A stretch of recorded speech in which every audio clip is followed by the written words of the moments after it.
રાધે રાધે, જય સિયારામ. આપણે સખી ચરણદાસ બાબાજીનું ચરિત્ર ચાલે છે.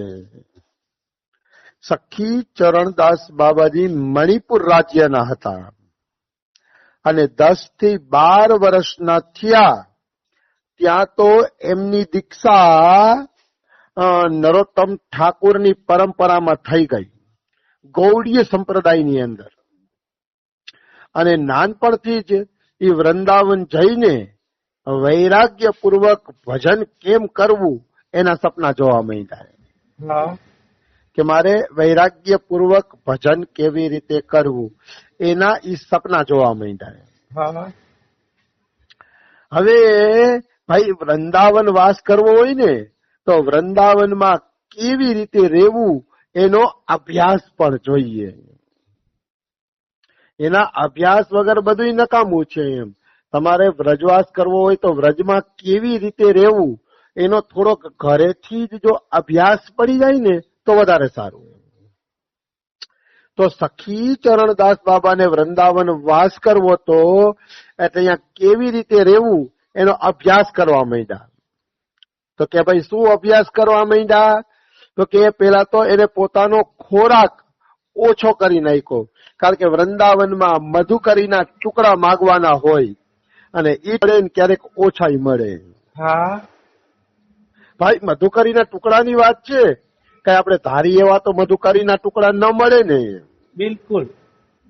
ક્યારેક ઓછું મળે, અટકું મળે તો એ પચાવવાની તાકાત હોવી જોઈએ. હું જયારે વ્રજવાસ કરતો 2009 સાલમાં ત્યારે મને એક સંત ભેગા થયા હતા ગુજરાતમાં. એટલે હું જે નોકરી કરતો ને એ સંત આશ્રમ બાંધીને રહેતા. એટલે એને મને કીધું કે તમે વ્રજવાસ કરવાના છો? કીધું હા મહારાજ, વ્રજવાસની ગણતરી તો છે. તો એને મને કીધું કે મુઠ્ઠી એક ચણા ખાઈને જો આખો દી કાઢી શકતા હોય ને તો વ્રજમાં જાજો. આવી સલાહ આપી. હું ત્યારે સમજી ન શીખો. મેં તો હવે ઈ શું વ્રજવાસ એટલે વ્રજવાસ, હવે એમાં શું હોય. પણ આજે એની વાત સાચી લાગે છે કે સાધુએ બધી તૈયારી રાખવી જોઈએ. અત્યારે તો માનો 3 ટાઈમ રોટલો મળે છે, પણ એક મુઠ્ઠી ચણામાં ક્યારેક આખો દી કાઢવો પડે. આ તો ઘર પરિવાર ભેગા આવી ગયા છીએ એટલે રોટલા પાણી હાલે છે અને બધું તૈયાર જમવાનું મળી જાય છે. પણ નકર ખરેખર બાબાજી બનવું એ કઈ ખેલ નથી. બિલકુલ. મુઠ્ઠી એક ચણામાં આખો દી કાઢવો પડે. ક્યારેક મુઠ્ઠી ભર ચના, કભી ઘી ઘના और કભી વહ ભી મના, એવું કઈક એક સૂત્ર આવે છે.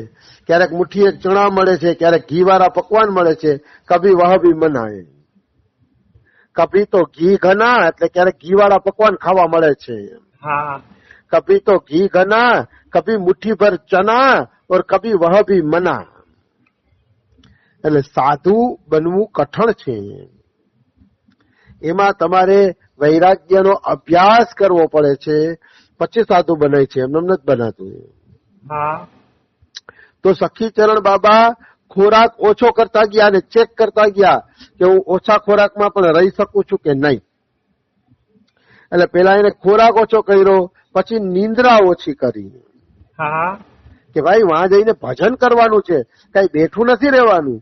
એટલે એને નિંદ્રા ઓછી કરી અને પછી પોતાનો સમય ગ્રંથ પાઠ, સત્સંગ, કૃષ્ણ કીર્તનમાં વિતાવવા માંડ્યા કે મને ગ્રંથ પાઠ, સત્સંગ ને કૃષ્ણ કીર્તન 24 કલાક ગમે છે કે નહીં. એનો ઈ અભ્યાસ કરવા માંડ્યા. બિલકુલ સહી રસ્તો છે સખીચરણ બાબાનો. પછી અહીંયા આવીને નવરા બેઠા નખો જ વાળે. બિલકુલ. જો તમને ભજનની ભૂખ નહીં હોય, ભજન કરવાની રુચિ નહીં હોય ને તો ધામમાં આવીને તમે બગાડશો ને બીજા 2 ને બગાડશો. કારણ કે માની લઈએ તમારી ભજનમાં રુચિ નથી, તો ભજનમાં રુચિ નથી ને એટલે તમે બીજા 2 પાસે જઈને બેહવા જાશો, નિંદા કરશો, એટલે 2 જણાનો સમય બગડશે ને તમારી નિંદા સાંભળીને એના મન બગડશે. એટલે જેને ભજનમાં રુચિ નથી, જેનાથી ભજન નથી થતું અને નવરા બેઠા નખો દોડવા છે ને એને ખરેખર ધામવાસ ન કરવો જોઈએ. ધામવાસ કરવો હોય તો કઈક ભજનની પ્રેક્ટિસ પણ હોવી જોઈએ કે તમે ઘર બેઠા તમારું નાનું મોટું ભજન કરી શકો. હા આવી વસ્તુ છે. પછી ઘણા લોકો ધામમાં આવીને બધા એનો ટાઈમ બગાડતા હોય તો એ ઠીક ન કહેવાય. હા એટલે આપણા સખી ચરણદાસ બાબાએ આહાર, નિંદ્રા અને ભજન ઓલા બે ઓછા કર્યા ને ભજન વધારી દીધું, અને ખરેખર એને સફળતા પણ મળી અને એ સુચારુ રૂપથી સરસ રીતે ભજન કરવા માંડ્યા હા સખી ચરણદાસ બાબાજી. અને એક કીર્તનિયા પણ બની ગયા. કીર્તનનો બહુ શોખ હતો આમને. હા એટલે પોતાના ગામની અંદર કાટોયામાં, કાટોયા નહીં પણ નવદીપની આજુબાજુ કીર્તનકાર પણ બની ગયા. એટલે પોતે કીર્તન કરે છે ને મસ્તીથી દિવસો પસાર કરે છે, અને અંદર ને અંદર વૃંદાવન જવાની વ્યાકુળતા સળગે છે કે ક્યારે વૃંદાવન જાવ, ક્યારે વૃંદાવન જાવ. અંદર તો એને વૃંદાવનનો એક ચસ્કો લાગી ગયો છે. હા અંતે એને સફળતા મળી.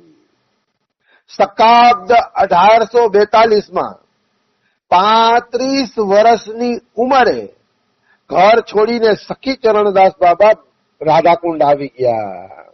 હા કારણ કે મણિપુરના હતા ને, મણિપુર વાળા રાધાકુંડને વિશેષ માને છે. એટલે 35 વર્ષની ઉંમરમાં એમનું રાધાકુંડમાં આવવાનું થયું હા સખી ચરણદાસ બાબાનું. તો 35 વર્ષે રાધાકુંડ આવવાનું થયું ને, એટલે અહીંયા રાધાકુંડમાં આવી અને જીવ ગોસ્વામીના ઘેરામાં રહીને ભજન કરવા માંડ્યા. ઘેરો એટલે ટોળું. જીવ ગોસ્વામીના જે પરિકરો રહેતા હોય ને એની સંપ્રદાયની લાઈનમાં એના સાથે પોતે ભજન કરવા માંડ્યા. હા વિરક્ત વેશ ધારણ કરી લીધો, અને વિરક્ત વેશ ધારણ કર્યા પછી એને એક વિચાર આવ્યો કે હવે મારે કોઈ સારા ગુરુ હોવા જોઈએ. હા ગુરુ બિનુ ભવનિધિ તરઈ ન કોઈ, જો શંકર વિરંચ સમ હોય. તુલસીદાસે રામાયણમાં લખ્યું છે કે શંકર અને વિરંચી એટલે બ્રહ્માજી જેવા હશે તો પણ ગુરુ કૃપા વગર ભવસાગર પાર નહીં થાય. હા ગુરુ કૃપા હું તો માનું છું એટલે કહું છું, ગુરુ જરૂરી છે. આધ્યાત્મિક માર્ગની અંદર જો તમારી પાસે ગુરુનું પીઠબળ નથી તો તમારું નાવડું આફાટ સાગરમાં કઈ બાજુ જશે એ કઈ કહી શકાતું નથી. હા આફાટ ભવસાગર છે, અને એ અફાટ ભવસાગરમાં નાવડું કઈ બાજુ વળી જશે કઈ નક્કી નથી. જો કર્ણધાર ગુરુ નહીં હોય ને તો ગુરુ કર્ણધાર હોવા જોઈએ ભાઈ. નાવિક વગર કોઈને ખબર ન પડે કે નાવડું કઈ બાજુ જાય છે. સમુદ્રમાં ખબર પડે કઈ દિશામાં નાવડું જાય છે? ચારે તરફ પાણી ને પાણી દેખાતું હોય એટલે ખબર પડતી નથી. એટલે ગુરુ હોવા જોઈએ. પણ અહીંયા ગુરુ એટલે મંત્ર દીક્ષા આપી હોય ને તમે ધન દાન કરતા હોય ને એ વાત નથી.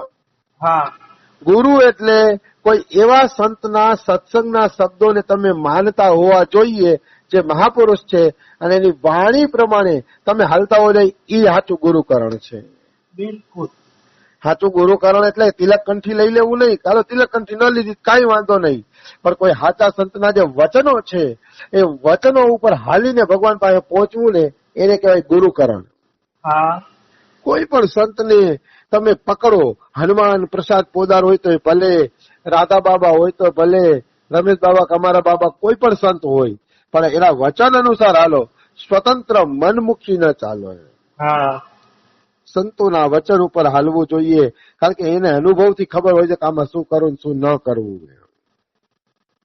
તો આમને સખી ચરણદાસ બાબાને ગુરુની ખોજ કરવા માંડ્યા કે મને ક્યાંક સારા ગુરુ મળે. હા તો ઘણા દિવસ ખોજ કર્યા છતાં પણ એનું મન કોઈને ગુરુ બનાવવામાં ઠરતું નથી. હા ઘણી બધી ખોજ કરી પણ ક્યાંય મન માન્યું નહીં કે હું કોને ગુરુ બનાવું. તો મન ન માન્યું ને તો એને રાધા રાણીની શરણ લીધી. વાહ રાધાજીની શરણ લે છે કે હવે રાધાજી જ મને કોઈ ગુરુ સાથે ભેટો કરાવશે, અને રાધાજીને પ્રાર્થના કરવા માંડ્યા. હા તો રાધાજીને પ્રાર્થના કરવા માંડ્યા ને તો 7 દિવસ બીજા વીતી ગયા, પણ રાધા રાણી તરફથી કોઈ સંકેત ન મળ્યો. ભાઈ એ તો રાધા રાણીની કૃપા ઉપર આધારિત છે, એની કૃપા થાય તો કઈક સંકેત મળે.